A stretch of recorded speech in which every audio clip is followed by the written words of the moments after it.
नमस्कार, स्वागत है आपका इंडिया न्यूज पंजाब हिमाचल में और मैं हूं आपके साथ मुस्कान हुसैन। बुलेटिन की शुरुआत करेंगे बड़ी खबर के साथ। बता दें, अमृत महोत्सव के नाम पर अब प्रदेश में चुनावी रैलियों की शुरुआत हो गई है। जिला बिलासपुर के विधानसभा क्षेत्र झंडूता व घुमारवी में जनसभाएं आयोजित की जा रही हैं और इन जनसभाओं में मुख्यमंत्री जयराम ठाकुर ने अपने बिलासपुर दौरे के दौरान जनता से चुनावी अपील शुरू कर दी है। मुख्यमंत्री ने जहां जनता से भाजपा सरकार के विकास पर सहयोग करने की मांग की है, साथ ही उन्होंने प्रधानमंत्री नरेंद्र मोदी और भाजपा राष्ट्रीय अध्यक्ष जगत प्रकाश नड्डा का भी जमकर गुणगान किया है और मुख्यमंत्री ने प्रदेश में कांग्रेस पर भी निशाना साधा है। मुझे इस बात की प्रसन्नता है कि हिमाचल अपने अस्तित्व के यानी कि गठन के 75 वर्ष पूर्ण करने के बाद आगे बढ़ रहा है। आदरणीय प्रधानमंत्री नरेंद्र मोदी जी ने पूरे देश भर में 75 वर्ष आज़ादी के पूर्ण होने पर अमृत महोत्सव की शुरुआत की है। अनेक योजनाओं, अनेक कार्यक्रमों के माध्यम से आप लोगों ने देखा होगा, अमृत महोत्सव पूरे देश भर में बहुत उत्साह के साथ मनाया जा रहा है। और उसी तरह से हमारे लिए सौभाग्य की बात है, हिमाचल प्रदेश के गठन के भी 75 वर्ष पूरे हुए और इसलिए आप सामने जो हमारी प्रदर्शनी है उसको देख सकते हैं कि हिमाचल तब और हिमाचल अब, उसकी एक झलक आप दे सकते हैं। कहाँ हिमाचल प्रदेश में उस वक्त 228 किलोमीटर सड़क थी, आज 39,500 किलोमीटर सड़क। और इसके अलावा हर क्षेत्र में शिक्षा के संस्थान, स्वास्थ्य के संस्थान और उसके साथ और बहुत सारी चीज़ों को लेकर हम जिक्र कर सकते हैं। लेकिन मैं एक बात जरूर कहना चाहता हूँ, अगर हिमाचल प्रदेश की प्रगति में सबसे बड़ा योगदान रहा तो वो हिमाचल के लोगों का रहा है। हम किसी नेता को नहीं, हम किसी अभिनेता को नहीं, हम सिर्फ एक बात कह रहे हैं, नेतृत्व ने अलग अलग समय में काम किया, उनका भी योगदान रहा, लेकिन सबसे बड़ा योगदान अगर किसी का रहा है तो हिमाचल प्रदेश की जनता का रहा है, जिन्होंने परिश्रम किया है। चाहे वो मजदूर है, चाहे वो अध्यापक है, चाहे वो इंजीनियर है, चाहे वो डॉक्टर है, चाहे वो समाज के किसी भी क्षेत्र में काम करने वाला कर्मचारी है, चाहे वो किसान है, चाहे बागबान है, उन सबका एक बहुत बड़ा योगदान रहा है। उनके लिए हम समर्पित कर रहे हैं, डेडिकेट कर रहे हैं ये 75। जिला मंडी के चंडीगढ़ मनाली नेशनल हाईवे पर 7 और 8 मील के समीप पहाड़ी से मलबा गिरने के कारण एक बार फिर से आवाजाही बंद हो गई है। पहाड़ी से यह मलबा शुक्रवार सुबह गिरा है, उसके बाद से ही नेशनल हाईवे यातायात के लिए पूरी तरह से बंद हो गया है। दोनों तरफ वाहनों की लंबी लंबी कतारें लग गई हैं। वहीं जिला प्रशासन ने चंडीगढ़ से कुल्लू मनाली की तरफ जाने वाली छोटे वाहनों को वाया कटोला भेजना शुरू कर दिया है और दूसरी तरफ कुल्लू मनाली से आ रही छोटे वाहनों को पंडोह से वाया गोहर चैल चौक भेजा जा रहा है।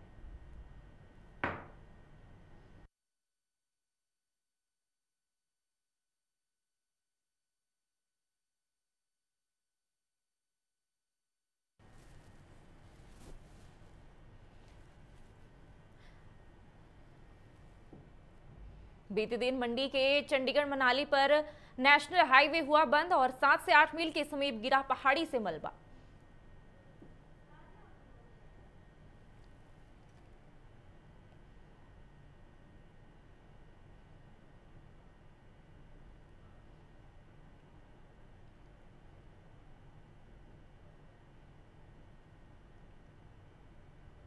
बीते दिन पांवटा साहिब पहुंचे कांग्रेस के युवा नेता राजा विक्रमादित्य सिंह। यहां पहुंचने पर कांग्रेस कार्यकर्ताओं ने उनका जोरदार स्वागत किया है।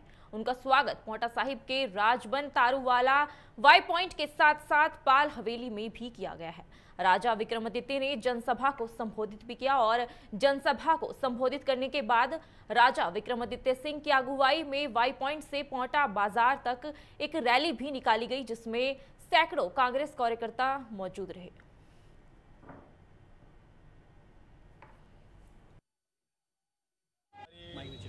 देश भर की कांग्रेस पार्टी की बेरोजगार युवा यात्रा है, वो आज पांवटा साहिब के अंदर पहुंची है, जिसकी शुरुआत आज शिलाई से हुई है।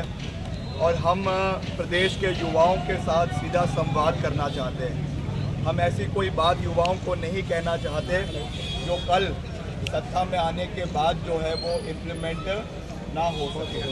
हम बात करेंगे, तथ्यों के ऊपर बात करेंगे और तर्क के ऊपर बात करेंगे, यानी लॉजिक के ऊपर और फैक्ट्स के साथ बात करेंगे, क्योंकि हम जानते हैं कि प्रदेश में कांग्रेस पार्टी की सरकार बन रही है और वर्तमान सरकार में जो युवाओं की दुर्दशा हुई है, जो 14 लाख बेरोजगार युवा आज प्रदेश के अंदर हैं, उनके खिलाफ हमने, उस बेरोजगारी के खिलाफ हमने लड़ाई लड़नी है। इसलिए मेरा ये निवेदन है आप मीडिया के माध्यम से भी कि हम इस संघर्ष यात्रा को जारी रखेंगे। प्रदेश में आज भू माफिया, वन माफिया जो है वो चरम सीमा पे है। पोंटा की अगर हम बात करें, आपके निर्वाचन क्षेत्र की, यहाँ पे जिस तरीके से खनन माफिया जो है वो बढ़ रहा है, जिस तरीके से यहाँ पे उसको सरकारी शय यहाँ पे खनन माफिया को मिली हुई है, जिसका पीछे हमने कई उदाहरण देखे।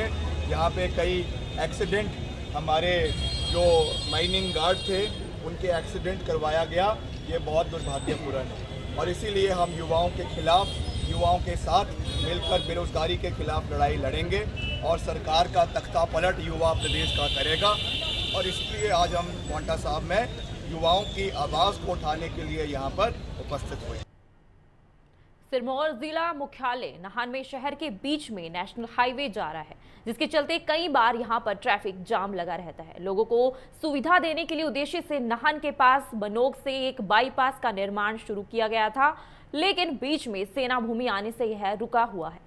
लेकिन अब लोक निर्माण विभाग को सड़क पर वर्किंग परमिशन दे दी गई है और विधायक डॉक्टर राजीव बिंदल ने बताया है कि बनोग से बनने वाला इस संपर्क मार्ग से शिमला की ओर जाने वाले पर्यटकों को अब सुविधा मिलेगी। बहुत हर्ष का समय है जब बनोग से धारक्यारी सड़क का भूमि पूजन हुआ है। वर्षों वर्षों से हमारे इलाकावासी सड़क की इंतजार कर रहे।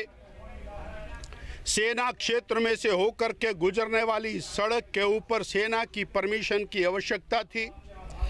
हम आभार व्यक्त करते हैं आदरणीय श्री राजनाथ सिंह जी का, डिफेंस मिनिस्टर ऑफ इंडिया, हमारे प्रदेश के माननीय मुख्यमंत्री श्री जयराम ठाकुर जी का, भारतीय जनता पार्टी की केंद्र और प्रदेश सरकार का, जिन्होंने हमारे आग्रह के ऊपर पूरी ताकत झोंक करके असंभव को संभव करके दिखाया।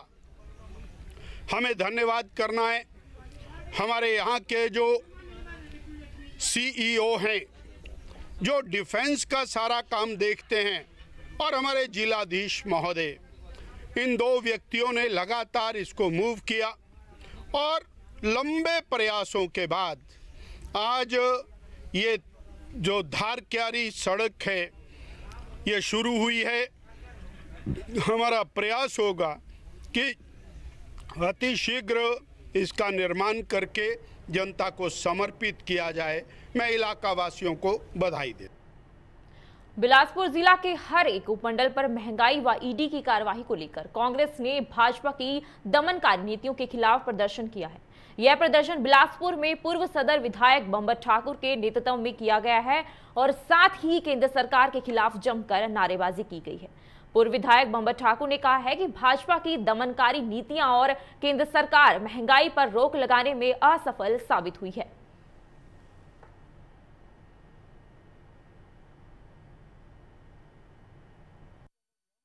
जो जन विरोधी नीतियाँ हैं, जो गरीब मजदूर को कुचलने की जो नीतियाँ हैं, खाद्य पदार्थों के ऊपर टैक्स लगा दिया, जो अंग्रेज़ों ने नहीं लगाया, मुगलों ने नहीं लगाया, उस टैक्स के विरोध में, महंगाई के विरोध में, बेरोजगारी के विरोध में और भ्रष्टाचार के विरोध में आज पूरे देश में जो है कांग्रेस आंदोलन कर रही है। और उस आंदोलन के इस कड़ी में आज बिलासपुर की कांग्रेस यहाँ पर कड़कती धूप में जो है मोदी सरकार की दमनकारी नीतियों के खिलाफ आवाज़ उठा रही है। और उनको हम ये चेतावनी देना चाहते हैं कि हमारे शीर्ष नेतृत्व के ऊपर उंगली उठाने की यदि किसी ने बात की तो अंजाम इसका बहुत बुरा होगा। हिमाचल प्रदेश की और बिलासपुर की जेलें कम पड़ जाएंगी। लेकिन कांग्रेस पार्टी के लोग, यदि आपने हाथ लगाया राहुल गांधी जी को, यदि आपने सोनिया गांधी जी को, बेदाग लोगों को दाग लगाने की कोशिश की, तो बिलासपुर की कांग्रेस जो है हिमाचल प्रदेश की कांग्रेस चुप बैठने वाली नहीं है। आपकी जो है जेलें कम पड़ जाएंगी। हम जेल भरो आंदोलन करेंगे। इस कड़ी में आज का ये हमारा आंदोलन था। आज के जो हमारे सब कांग्रेस के कार्यकर्ता जो यहाँ पे इस आंदोलन में शामिल हुए हैं, नेतागण शामिल हुए हैं, उन सब का हम दिल की गहराई से धन्यवाद करते हैं। आईडी शर्मा जी आए हैं और साथ में प्रवीण जी हैं और बाकी हमारे बिलासपुर सदर के सभी नेता हमारे यहाँ पे आए हैं। नवीर जी हैं, कुलदीप जी हैं, हमारे SC/ST के प्रधान, इन सबका हम धन्यवाद करते हैं।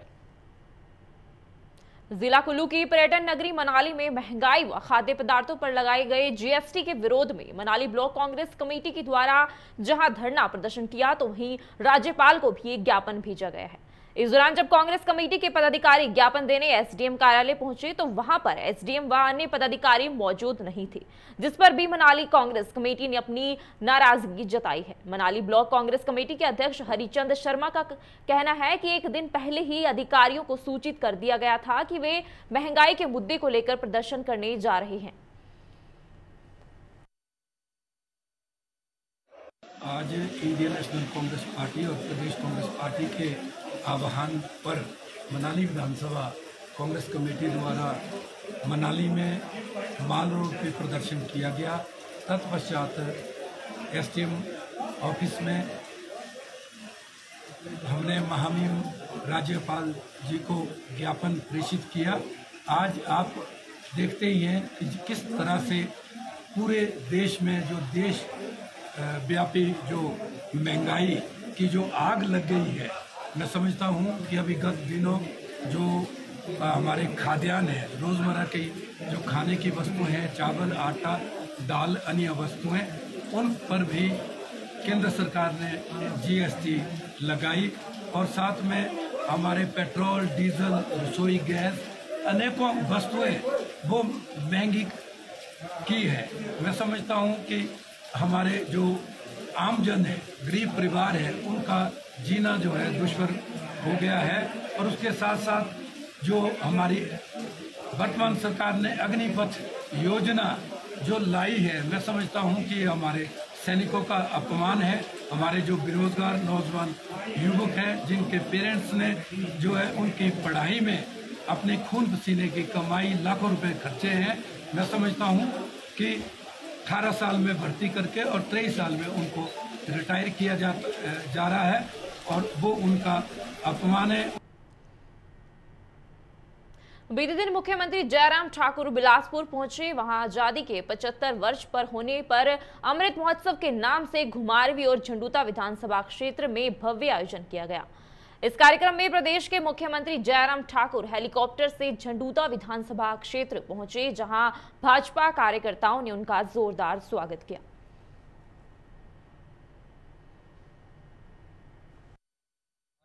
एक दिवसीय दौरे को लेकर जिला बिलासपुर में आ रहे हैं और जिला बिलासपुर के झंडूता विधानसभा क्षेत्र में आज़ादी का 75वां अमृत महोत्सव का पहला कार्यक्रम झंडूता विधानसभा क्षेत्र के झंडूता में है और उसके बाद बिलासपुर जिला के घुमारवी विधानसभा क्षेत्र में घुमारवी में आज़ादी के 75वें अमृत महोत्सव को लेकर कार्यक्रम रखा गया है। तो इस कार्यक्रम में पहुंचने पर हेलीपैड सुनहानी में मैं भारतीय जनता पार्टी अनुसूचित जाति मोर्चा जिला की बिलासपुर की ओर से इनका यहां पधारने पर हार्दिक स्वागत एवं अभिनंदन करता हूं। और इस अवसर पर हमारे प्रदेश सरकार में खाद्य एवं नागरिक आपूर्ति मंत्री श्री राजेंद्र गर्ग जी मुख्यमंत्री के स्वागत में विशेष रूप से उपस्थित रहे। हिमाचल प्रदेश के राज्यपाल राजेंद्र विश्वनाथ आर्लेकर द्वारा 2 दिवसीय स्वराज क्षेत्र के थुनाग दौरे के दौरान अंतिम दिन विभिन्न कार्यक्रमों में बतौर मुख्य अतिथि शिरकत की गई। राज्यपाल ने मंडी जिले के थुनाग उपमंडल के तहत झंडी पंचायत के बाड़ा ग्राउंड से टैक्सिस वकाटा का पौधा रोपित कर हरियाली पौधारोपण अभियान का शुभारंभ किया। इसके साथ राज्यपाल ने जिला रेड क्रॉस सोसाइटी द्वारा जोनल अस्पताल के सहयोग से थुनाग में आयोजित रक्तदान शिविर में बतौर मुख्य अतिथि के रूप में शिरकत की। आज हमको कुछ करने की आवश्यकता है। हम विद्यार्थी हैं और विद्यार्थी होने के नाते हम यहाँ बैठे हैं। सीखना पढ़ना वगैरह ये तो होता ही रहता है। स्वाभाविक रूप से इस अवस्था में, इस युवा अवस्था में आपको चुप बैठना पसंद नहीं होगा और नहीं करना चाहिए। अगर आप क्लास में आकर चुप बैठेंगे, कुछ हरकतें नहीं करेंगे, तो आप युवा कैसे? कुछ न कुछ करना चाहिए। मुझे लगता है यह उम्मीद आपके मन में होने की आवश्यकता है, तभी आप ये हरकतें तो करेंगे ही, पढ़ाई की ओर भी ठीक ढंग से ध्यान दे सकते हैं। पुस्तक जो पढ़ता है वो अकेलापन कभी भी महसूस नहीं कर सकता। He has to be a friend with somebody। मुझे लगता है इसलिए आप सब में पुस्तक पढ़ने की एक आदत होनी चाहिए। Shall we start it from today? पढ़ेंगे आप? बिल्कुल। और पुस्तक पढ़ने के बाद मुझे लिखेंगे कि मैंने इस हफ्ते यह पुस्तक पढ़ी। Can you do this? Let us see। मेरा एड्रेस पता है आपको? क्या है? राजेंद्र आर्लेकर, राजभवन, शिमला। बस।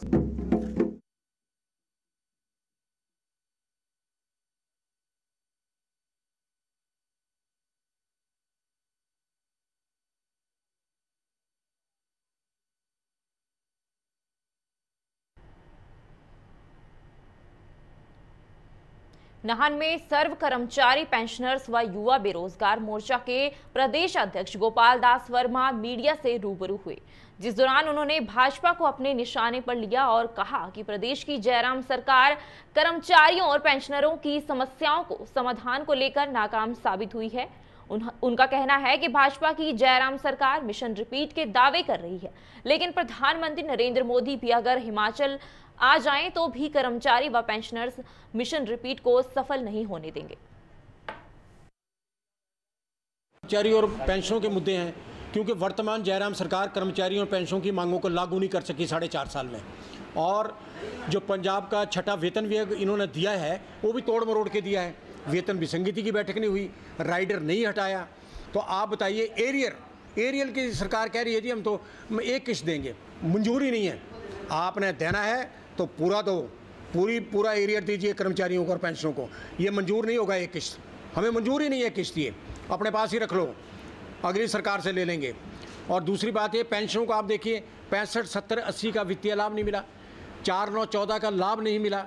अरे भाई, जिन मुद्दों को लेकर के आप सरकार सत्ता में आई वही आप भूल गए, वही कर्मचारी पेंशनों को भूल गए हैं, और कर्मचारियों में तोड़ फोड़ आपने कर दी। तो मेरा कहने का मतलब ये है कि आपसे कि अब तो समय गुजर गया, अब क्या घोषणाएं 2 महीने में क्या घोषणाएं करेंगे? जो आप घोषणाएं कर भी रहे हैं वो भी इम्प्लीमेंटेशन होने वाली नहीं है।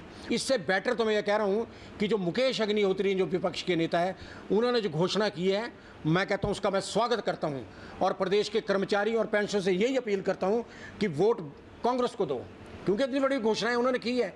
और कहा है उन्हें OPS को भी हटाएंगे, और कर्मचारियों को पंजाब के आधार पर जो छठा वेतन होगा टोटल इंप्लीमेंट करेंगे, किस्त भी जो एरियर की एक मुश्त देंगे, जो भत्ते भी मिलने हैं उसके बारे तो सरकार सोच ही नहीं है। आवास भत्ता है, प्रतिपूरक भत्ता है, राजधानी भत्ता है, जनजातीय भत्ता है, शीतकालीन भत्ता है, इसके बारे तो सरकार अभी सोच ही नहीं रही है। तो मैं आपको बता रहा हूँ कि जो अच्छा बोलेगा उसका समर्थन करेंगे, जो नहीं काम करेगा उसका विरोध करेंगे। ये हिमाचल प्रदेश के कर्मचारियों पेंशनों का इतिहास। प्रदेश में ऐसे स्कूल भी हैं जिसे रस्सियों से बांध कर रखा गया है। यह हैरान कर देने वाला मामला पोटा साहिब के शिवा पंचायत के अंतर्गत राजकीय उच्च विद्यालय सुनोक का है, जहां पर स्कूल की बिल्डिंग को रस्सियों से बांध कर रखा गया है। दरअसल 2 वर्ष पहले स्कूल पर मलबा गिरने की वजह से स्कूल के 3 भवन क्षतिग्रस्त हो गए थे। मुख्याध्यापक ने बताया है कि भवन के लिए लगभग 66 लाख रुपए स्वीकृति हो चुकी है। जैसे ही आगे का प्रोसेस होगा, कार्य भी शुरू हो जाएगा।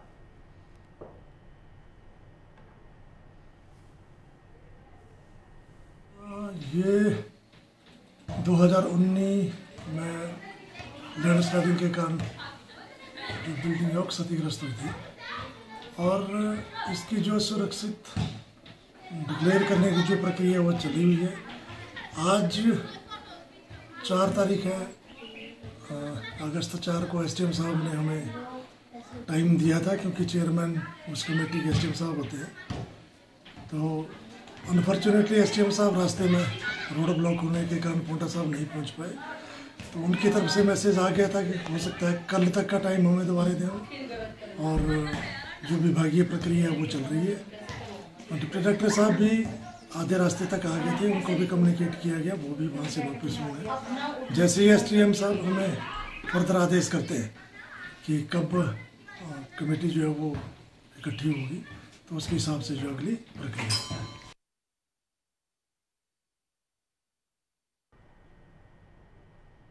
होम्योपैथिक कल्याण संघ ने सरकार के खिलाफ मोर्चा खोलते हुए उपायुक्त कार्यालय के बाहर अपना रोष प्रकट किया है। सैकड़ों की संख्या में एकत्रित हुए डॉक्टरों ने धरना प्रदर्शन के माध्यम से सरकार से मांगों को जल्द पूरा करने की अपील की है।